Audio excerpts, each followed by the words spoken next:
Wow, thank you. That was quite the introduction. Thanks, Dr. Michelle. Professor Kahn has beaten me in tennis several times, just in the interest of full disclosure. So thanks for allowing me to share a few thoughts with you this evening. I'm going to start off with a recent major study, academic study called the Collegiate Learning Assessment. And it recently tested college students nationwide at the start of their freshman year. And then again, after 2 years of study to gauge how well they were learning to think, or critically think, if you will. And it asked students a series of, it had students read a series of documents on a political or business problem, and then had the students write a memo responding to that problem. And humanities majors consistently outperform their peers in business, communications, and other newer practical majors. And now, while that might be surprising to some, it doesn't surprise me as I reflect on my experience as a student in the history department at IUSB. IUSB's history program definitely taught me how to think, not what to think. And that's the short theme of my talk tonight. And as a lawyer might say, this could be a substantial factor in, behind the collegiate learning assessments results I just shared with you. How did I learn to think at IUSB?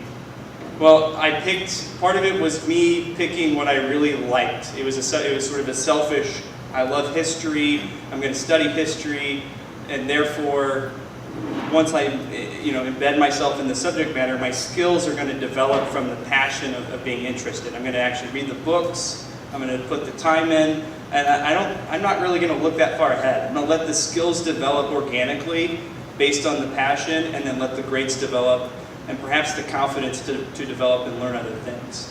And another way that IUSB provided an environment for learning how to think is small class sizes and the engagement of world-class, passionate faculty members. One professor I remember that really solidified my choice in history was Dr. Patrick Furlong. I think he's here tonight. So, fantastic professor. I remember getting goosebumps in his class, and I really enjoyed the way that he and other IUSB professors showed history as a science and an art. Dr. Furlong had an amazing ability to tell a story and to tell it in a nice fluid way and you could tell he was passionate about it. But then there was also the problem-solving side, where he would critically examine historical documents, ask intriguing questions, and force students to separate themselves from their current reality and sort of reject all of their inherent biases and simply look at cause and effect relationships for what they were. And so that was fantastic. Thank you, Dr. Furlong. So there were other professors I remember as well it was a culture of open door policy, a culture of in-class dialogue in the history department.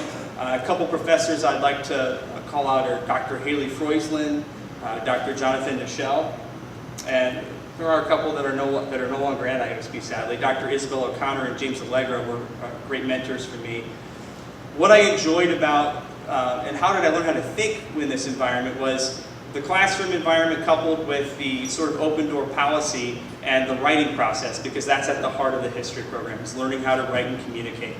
And so I guess, because I don't have that much time, what I would say is there's no shortcut to thinking well, there's no shortcut to learning how to think, no shortcut to becoming a good writer. And these professors showed me that by not telling me what to think, not telling me how to write, but asking questions and making me come up with the solutions on my own, take ownership of my own writing.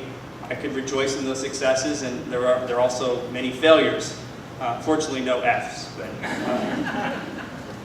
so, as I would say history became a catalyst for me as I went through my career, and it increased my confidence to do better in other subjects.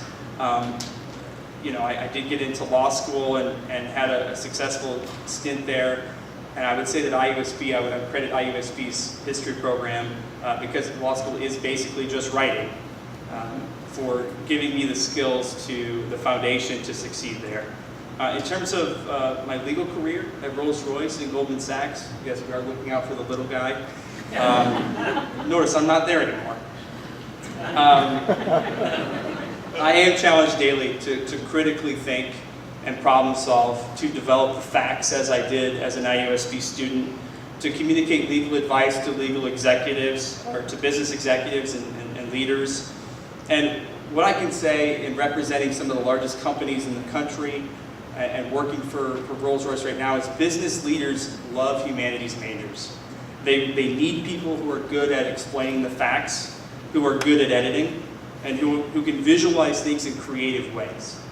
And so, in conclusion, I'd like to thank IUSB for teaching me how to think, not what to think, and look forward to talking with some of the faculty members in person tonight and thanking them personally. I wish IUSB and the History Department the best as they continue to help students discover themselves. Thanks.